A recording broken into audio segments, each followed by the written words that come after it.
Describe a park in your neighborhood that you like. One of my favorite places to relax in my neighborhood is Green Harmony Park, a lovely public space just a 10-minute walk from my house. It's located in the heart of our residential area, surrounded by quiet streets and cozy cafes. The park isn't particularly large, but it's beautifully maintained. There's a winding path that loops around a small pond filled with lotus flowers in summer and ducks all year round. Tall trees line the walkway, offering plenty of shade, especially during the scorching summer months. There's also a modern playground for kids, some open lawns where people often do yoga, and a small outdoor gym that's surprisingly popular with the elderly. What I like most about this park is its peaceful atmosphere. No matter how stressful my day is, just spending half an hour there really helps me recharge. On weekends, I usually go there with a book or just sit on a bench listening to music. The air is fresh, the scenery is calming, and there's this sense of community, people greeting each other, children playing, and even strangers exchanging smiles. In a busy and noisy city like mine, having a quiet green space like Green Harmony Park is honestly a blessing.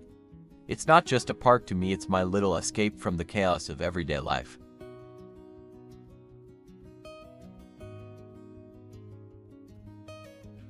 What can people do there? Well, there's actually a lot people can do in Green Harmony Park, depending on their interests and age. For those who enjoy physical activity, there's a small but well-equipped outdoor gym, and it's common to see people doing exercises like stretching, lifting light weights, or using the elliptical machines.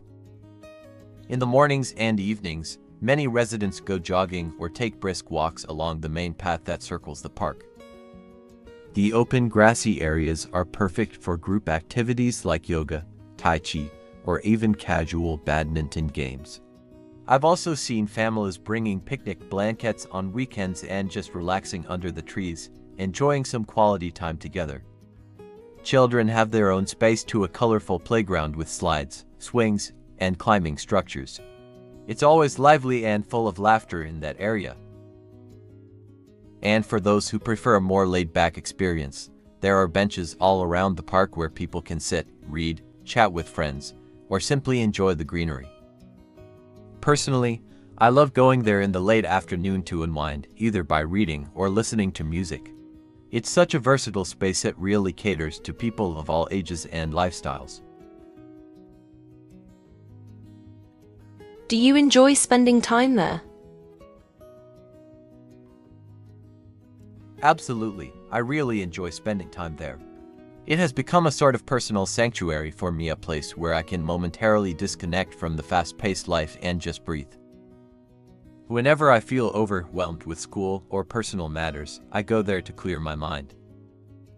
Sometimes I bring a book, other times I just sit and observe what's going on around me, the children playing, the elderly doing tai chi, or the occasional musician playing a tune. It's such a refreshing change from being indoors or glued to a screen all day.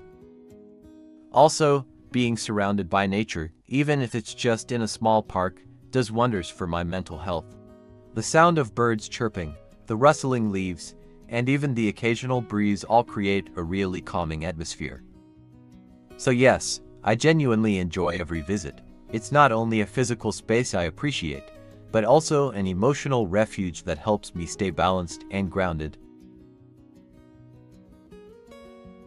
How much time do you spend using a computer? As a university student, I'd say I spend a significant amount of time using a computer, probably around 6 to 8 hours a day, sometimes even more during exam season or when I have deadlines coming up. Most of that time is for academic purposes. I use my laptop to attend online lectures, do research, write essays, and prepare presentations. I also rely on it heavily for organizing my schedule and managing group projects through platforms like Google Docs or Microsoft Teams. Outside of studying, I use the computer for entertainment as well. I often watch movies or YouTube videos to unwind, and occasionally play games or listen to music. It's become such an essential part of my daily routine that it's honestly hard to imagine going a full day without using it. That said, I do try to take regular breaks and limit screen time when possible because I'm aware of the negative effects prolonged computer use can have, especially on my eyes and posture. Do you use a computer for work, study, or personal reasons? As a university student, I mainly use a computer for study-related purposes, but honestly, it serves multiple functions in my daily life. For academic work, my laptop is absolutely essential. I use it to attend online classes, take notes, do research, and complete assignments. Most of my coursework is submitted electronically, so I'm practically glued to my computer during the semester. I also collaborate with classmates on group projects using cloud-based platforms, which makes everything much more efficient. Aside from studying, I also use my computer for personal reasons. I watch movies, listen to music, and occasionally edit photos or design simple graphics as a hobby. It's also my go-to tool for staying connected with friends and family, especially through social media or video calls. So to answer the question, I use it for both academic and personal purposes, and honestly, I'd be pretty lost without it.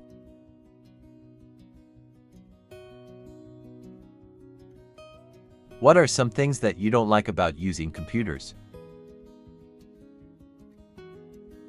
Although I rely heavily on computers for both my studies and daily life, there are definitely a few things I don't like about using them. First of all, spending long hours in front of a screen often leads to eye strain and headaches, especially when I forget to take regular breaks. It also affects my posture. I've noticed some back and neck pain after sitting for extended periods without moving. Another downside is how easily distracted I can get. Sometimes I sit down with the intention of doing research or writing an assignment, but I end up scrolling through social media or watching random videos. It really kills my productivity if I'm not careful. Lastly, technical issues can be frustrating. Whether it's a slow internet connection, unexpected software crash, or losing unsaved work, these problems always seem to happen at the worst possible time, usually right before a deadline. So while computers are incredibly useful, they definitely come with their own set of drawbacks.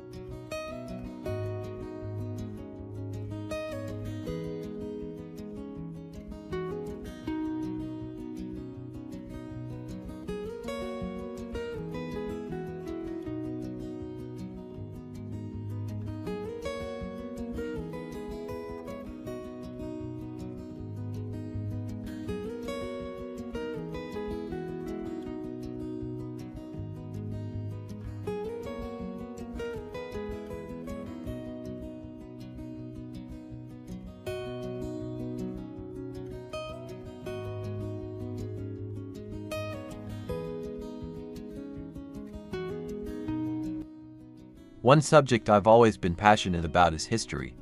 It first captured my interest in secondary school, but I became especially drawn to it in grades 8 through 12, when the lessons became more detailed and thought-provoking. In history class, we covered a wide range of topics from ancient civilizations like Egypt and Rome, to major world events such as the World Wars, the Cold War, and the independence movements in Asia and Africa. We also studied our national history, which gave me a deeper understanding of how my country has evolved politically, culturally, and socially. What I love most about history is that it's more than just memorizing dates and events. It's about understanding human behavior, learning from past mistakes, and recognizing the patterns that continue to shape our world today. I find it fascinating how a single decision or event in the past can have such a ripple effect across generations. Another reason I enjoyed it was thanks to my history teacher, who had a real passion for the subject and often told stories in such a compelling way that the classroom felt like a time machine. Her enthusiasm made me see history not as a dry subject, but as something incredibly alive and relevant. To this day, I still enjoy reading historical books and watching documentaries in my free time. Studying history has really helped me develop critical thinking skills, and it's also given me a broader perspective on current events and global issues.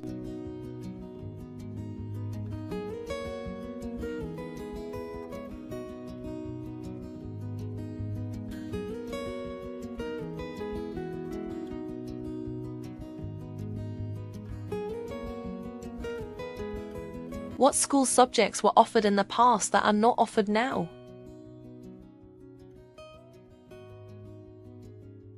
In the past, schools used to offer subjects that are rarely seen in modern curricula. One example is handicrafts or woodworking, which were quite common decades ago. These subjects taught students practical skills like sewing, carving, or basic home repair skills that were incredibly useful in everyday life. Another subject that's largely disappeared is calligraphy. In some countries, especially in Asia, it was once considered an essential part of education, not only to improve handwriting but also to cultivate patience and aesthetic appreciation. Nowadays, with the rise of digital communication, this subject has faded into obscurity. In some rural or traditional schools, there were also agriculture-related subjects, where students learned how to grow crops or raise animals. While these are still offered in specialized vocational schools, they've mostly vanished from mainstream education. I think the shift away from these subjects is largely due to changing societal needs and technological advancement. While modern subjects like coding or digital literacy are undoubtedly important, I do believe we've lost something valuable by removing these more hands-on, skill-based subjects from the classroom.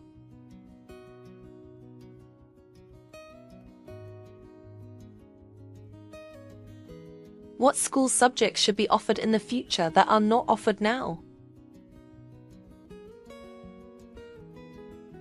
I believe that in the future, schools should offer subjects that better prepare students for the real-world challenges of the 21st century. One subject that comes to mind is financial literacy.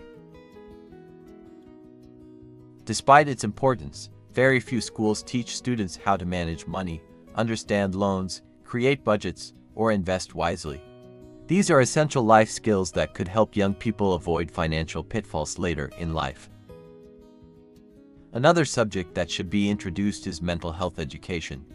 With rising levels of stress and anxiety among students, it's crucial to equip them with knowledge about emotional well-being, coping mechanisms, and how to seek help when needed. This would not only reduce stigma but also promote healthier lifestyles from a young age. I also think digital citizenship should be part of the future curriculum. As students grow up in an increasingly digital world, they need to understand topics like online safety, digital ethics, and how to responsibly navigate social media and artificial intelligence. These subjects go beyond academic theory and focus on practical, everyday knowledge, something that I feel is often missing in traditional education. By incorporating them, we could create a more balanced, future-oriented education system.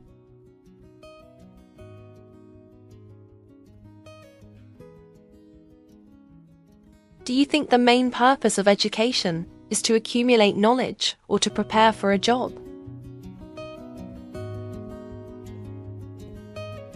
I think the main purpose of education should be a balance between both.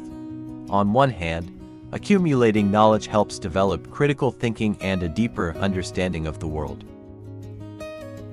On the other hand, preparing for a job is equally important, especially in today's competitive market. Ideally, education should equip students with both theoretical knowledge and practical skills so they can thrive both intellectually and professionally.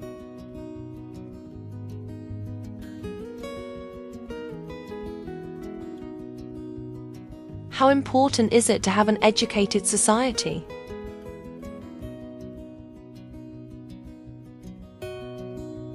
Having an educated society is absolutely essential. It leads to better decision-making, a more productive workforce, and greater social stability. Educated citizens are more likely to think critically, contribute to innovation, and participate actively in civic life. In the long run, education is the foundation of economic growth and a more equitable, forward-thinking society.